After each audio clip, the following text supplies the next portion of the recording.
museum aja. Oke guys, sekarang kita berada di Pantai Loknga. Iya. Ini ada gunung, Gestar.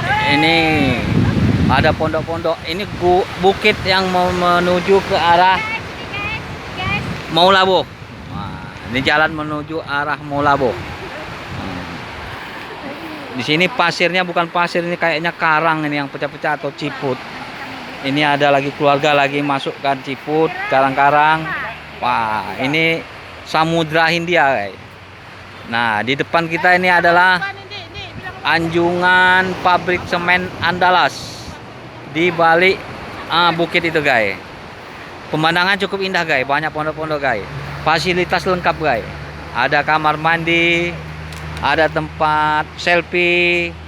Wah, cukup lengkap, guys. Kira-kira kalau ada waktu liburan ke Pantai Loknga, wah, sungguh enak dan indah, guys. Terima kasih, guys.